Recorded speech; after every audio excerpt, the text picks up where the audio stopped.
सभी को निर्जला एकादशी की हार्दिक शुभकामनाएं। क्या आप जानते हैं कि एक ऐसा व्रत भी है जिसे करने से साल भर की सभी एकादशियों का फल एक साथ ही प्राप्त हो जाता है। जिस व्रत को स्वयं भीमसेन ने कठिन तपस्या करके किया था, और वह व्रत है निर्जला एकादशी का व्रत। निर्जला एकादशी को सबसे कठिन और फलदायी एकादशी माना जाता है। इस दिन केवल भगवान विष्णु की भक्ति से ही मोक्ष प्राप्ति संभव हो जाती है। आइए सुनते हैं निर्जला एकादशी की कथा व जानते हैं उसके अकल्पनीय पुण्यों के बारे में। युधिष्ठिर ने कहा, जनार्दन, अपरा का सारा महात्म्य मैंने सुन लिया। अब ज्येष्ठ के शुक्ल पक्ष में जो एकादशी हो उसका वर्णन कीजिए।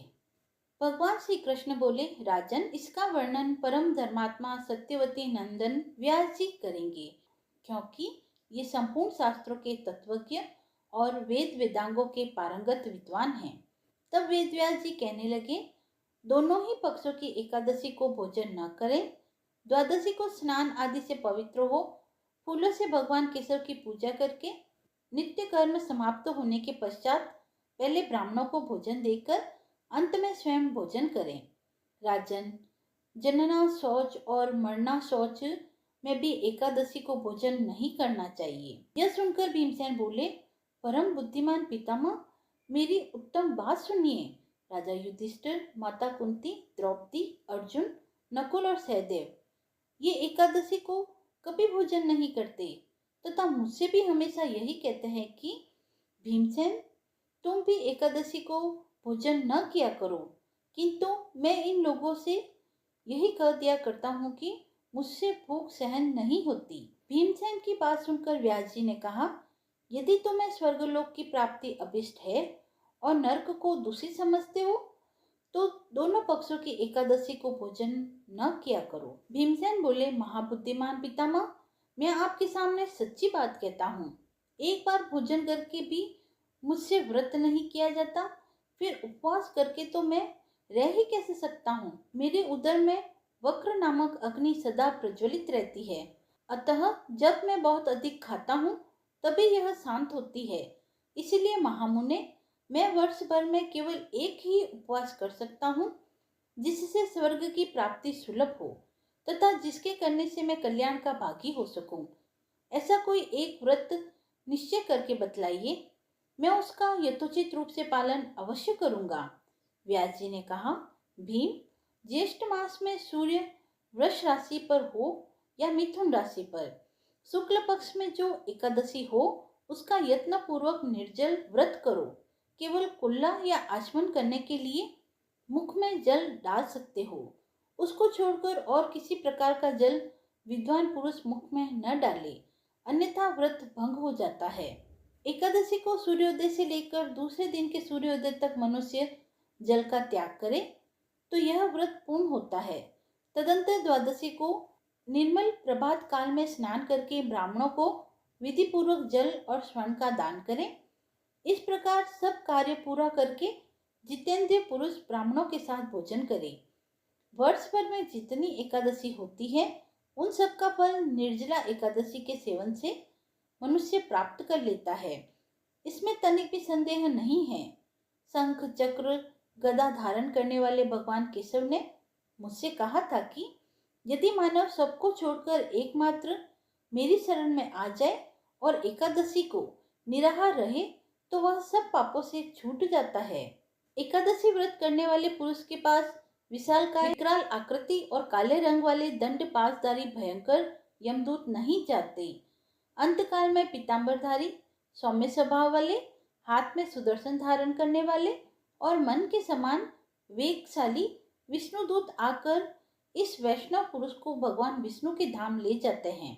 अतः निर्जला एकादशी को पूर्ण यत्न करके उपवास करना चाहिए। तुम भी सब पापों की शांति के लिए यत्न के साथ उपवास और श्री हरि का पूजन करो। स्त्री हो या पुरुष, यदि उसने मेरु पर्वत के बराबर भी महान पाप किया हो तो वह सब एकादशी के प्रभाव से भस्म हो जाता है। जो मनुष्य उस दिन जल के नियम का पालन करता है वह पुण्य का भागी होता है। उसे एक एक प्रहर में कोटि कोटि स्वर्ण मुद्रा दान करने का पुण्य प्राप्त होता है। मनुष्य निर्जला एकादशी के दिन स्नान, दान, जप, होम आदि जो कुछ भी करता है वह सब अक्षय हो जाता है। यह भगवान श्री कृष्ण का कथन है। निर्जला एकादशी को विधि पूर्वक उत्तम रीति से उपवास करके मानव वैष्णव पद को प्राप्त कर लेता है। जो मनुष्य एकादशी के दिन अन्न खाता है वह पाप भोजन करता है। इस लोक में वह चांडाल के समान है और मरने पर दुर्गति को प्राप्त होता है। जो ज्येष्ठ के शुक्ल पक्ष में एकादशी को उपवास करके दान देंगे वे परम पद को प्राप्त होंगे। जिन्होंने एकादशी को उपवास किया है वे ब्रह्म हत्यारे, शराबी, चोर तथा गुरुद्रोही होने पर भी सब पातकों से मुक्त हो जाते हैं। कुंती नंदन, निर्जला एकादशी के दिन श्रद्धालु स्त्री पुरुष के लिए जो विशेष दान और कर्तव्य विहित है उसे सुनो। उस दिन जल में शयन करने वाले भगवान विष्णु का पूजन और जलमयी धेनु का दान करना चाहिए अथवा प्रत्यक्ष धेनु या घृतमयी धेनु का दान उचित है। पर्याप्त दक्षिणा और भांति भांति के मिष्ठानों द्वारा यत्न पूर्वक ब्राह्मणों को संतुष्ट करना चाहिए। ऐसा करने से ब्राह्मण अवश्य संतुष्ट होते हैं और उनके संतुष्ट होने पर श्री हरि मोक्ष प्रदान करते हैं।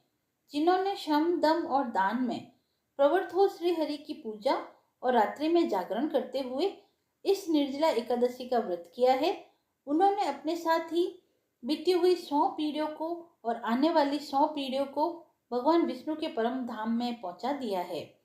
निर्जला एकादशी के दिन अन्न, वस्त्र, गौ, जल, सैया, सुंदर आसन, कमंडल तथा छाता दान करना चाहिए।